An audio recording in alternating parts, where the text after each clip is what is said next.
আসসালামু আলাইকুম রহমতুল্লাহ। 27 December 23 BNP কি বিজয়ের ইঙ্গিত ও গ্রিন সিগন্যাল পেল? এবার সুনির্দিষ্ট কঠিন ঘোষণা। বিএনপি কিসের উপর ভিত্তি করে এত বড় ঘোষণা দিল?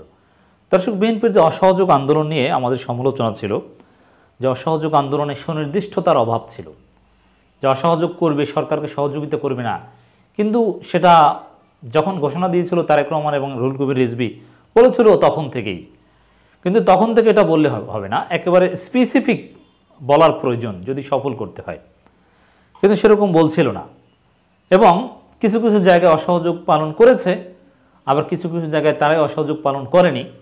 যেমন অসহযোগ যেদিন ঘোষণা করেছিল তার পরের দিন আদালত বর্জনের কিছু চিত্র দেখা গেল, পরবর্তীতে ঠিকই আদালতে ছিল।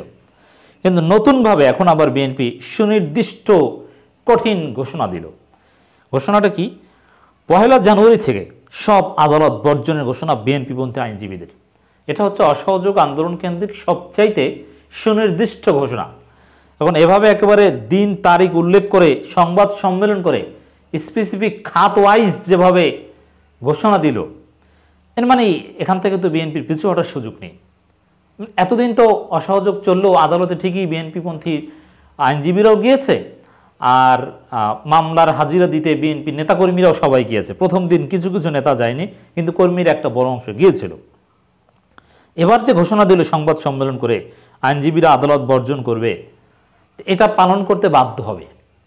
এবং আইনজীবীদের একটা বড় অংশ যেহেতু বিএনপির পদধারী বা বিএনপির অঙ্গ সহযোগী সংগঠন বা ভ্রাতৃপ্রতিম সংগঠনের পদধারী, অতএব এবং বিএনপি এই ঘোষণা দিলে জামাতও শেষ পর্যন্ত কি করবে বলা যায় না। জামাতকেও এই ধরনের ঘোষণা দেওয়ার প্রয়োজন হতে পারে, যেহেতু একই সুরে আন্দোলন করছে। It's very serious. এখন এটা তো একটা মারাত্মক রিস্ক। আদালত বর্জন করলে এক পর্যায়ে একপাক্ষিকভাবে রায় আসা শুরু হবে এবং অনেক নেতাদের জামিন বাতিল হয়ে কারাগারে যেতে হবে। এবং আদালত বর্জন শুধু আদালত বর্জন, এর মানে আরও ব্যাপকভাবে তারা অন্যান্য সেক্টরও অসহযোগ পালন করবে। তাতে দেখা যায় অনেকের চাকরি চলে যাবে, অনেকের বাসার বিদ্যুৎ লাইন কেটে দিবে, অনেকের গ্যাসের সংযোগ কেটে দিবে এবং অনেকের বিরুদ্ধে আইনগত ব্যবস্থা নেবে সরকার। তারপরে বিএনপিটা জানে, জেনে শুনে এত বড় কঠিন সিদ্ধান্ত, কঠিন ঘোষণা এমনিতে যা সুনির্দিষ্টভাবে অথবা ঢালাওভাবে অসহযোগ কর্মসূচি ঘোষণা করলে কে পালন করলো বা করলো না, এটা পরিমাপ করা কঠিন। কিন্তু এবার যেভাবে সুনির্দিষ্ট ঘোষণা দিল, এটা পরিমাপযোগ্য। বিএনপি পরবর্তীতে যারাই অসহযোগে সাড়া দেয়নি, দ্যাট মিনস এই আদালত বর্জনে, তাদের বিরুদ্ধে সাংগঠনিক ব্যবস্থা নেওয়ার ঘটনাও বিএনপি ঘটাতে পারে। তাহলে এই ঘোষণার রহস্যটা কি? বিএনপি কিসের ভিত্তিতে এত কঠিন সুনির্দিষ্ট ঘোষণা দিল? হয়ে থাকতে পারে, এর আগেই বলেছি, আবার একটু বলি তাহলে বিষয়টা বুঝতে সুবিধা হবে। অসহযোগে কখন জনগণ বা একটা দল সাড়া দেয়? যখন তার 80% 90% আশা থাকে যে না, এই অসহযোগে আমার আপাতত লস হলো, এর চাইতে বড় কিছু পাবো এবং অসহযোগ করলে সরকার পতন হবে। এখন জনগণের মধ্যে তো এরকম পারসেপশন নেই, বিএনপি নেতাকর্মীদের মধ্যেও এরকম কনফিডেন্স নেই, বরং বেশিরভাগ সম্ভাবনা 80% সম্ভাবনা সরকার টিকে যাবে, অসহযোগ ব্যর্থ হবে। তারপরও কেন এ ধরনের সুনির্দিষ্ট ঘোষণা? হতে পারে যে বিদেশিরা কেউ, যেহেতু ওবায়দুল কাদের বলেছেন, আমি এভাবেই এটাকে ব্যাখ্যা করতে চাই ওবায়দুল কাদেরের বক্তব্যের সাথে রিলেট করে। ওবায়দুল কাদের সাহেব যেহেতু বলেছেন 111-এর ষড়যন্ত্র চলছে, আর 111 বলতে এই কীভাবে সেটা বলেছেন সেটাও বলেছি। পিটার হাস দিল্লিতে গিয়েছেন, এটাকে কেন্দ্র করে বলছেন। আবার ডক্টর ইউনূসও খুব আত্মবিশ্বাসী মনে হচ্ছে, রায় তার পক্ষে যাবে। 1 জানুয়ারি ডক্টর ইউনূসেরও রায় রিলেটেড।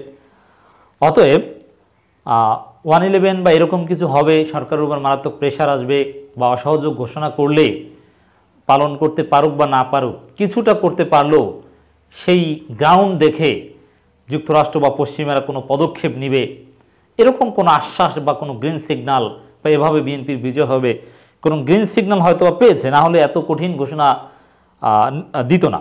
আমরা বিশ্লেষকরা বরাবরের মতো বিএনপির অসহযোগ নিয়ে এখনও সমালোচনা করছি, কিন্তু বিএনপি যে কিছু বোঝে না, বিএনপির মাথায় যে ব্রেন নাই, সেটা বলবো না। অনেক ভুল রাজনীতি আছে, অনেক চেকা খাওয়ার ঘটনা আছে। তারপরও অসহযোগ আন্দোলনকে আমরা যেভাবে হালকা করে দেখছি, আসলে বিএনপি নীতি নির্ধারকদের হয়তোবা এর চাইতে কোনো জোরালো যুক্তি থাকতে পারে। এজন্যে কোনো একটা গ্রিন সিগন্যাল বা কোনো একটা আশায় বিএনপি কঠিন সিদ্ধান্ত নিয়েছে, সেটা ইতিবাচক কিছু আশা, কিন্তু নিশ্চয়ই সেটা সফল হবে কিনা সময় বলে দিবে। But something BNP goat as signal, এবং দ্যাট ইজ গ্রিন।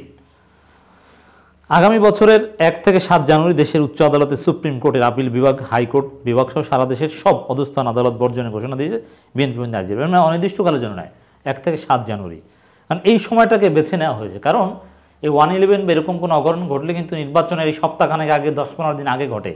অতএব এই সময়টা বেছে নেওয়া হয়েছে এরকম একটা আশায় হয়তো বা।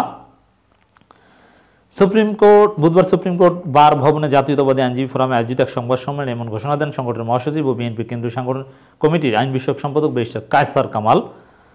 যাই হোক দর্শক, আমরা আগের মতোই বলবো যে অত্যন্ত রিস্কি ঘোষণা, এমন কোনো ঘোষণা দেওয়া উচিত নয়, এমন কোনো কাজ করা উচিত নয় দীর্ঘমেয়াদে আওয়ামী লীগ টিকে গেলে যাতে রাজনীতির গ্রাউন্ডেই না থাকে, বরং ধীরে সুস্থে ভেবে চিনতে এমনভাবে আগানো দরকার যাতে একেবারে মুহূর্তের মধ্যে অতিমাত্রায় জুলুম নিপীড়নের শিকার হয়ে রাজনীতি থেকে বিদায় নিতে হয়, বরং তার চাইতে ধীরে চলো নীতিতে সরকারের বিরোধিতা করার মধ্যে কল্যাণ থাকতে পারে। এখন বিএনপির নিঃসন্দেহে কোনো হেকমত আছে, সেই হেকমত দেখার অপেক্ষায় আমরা।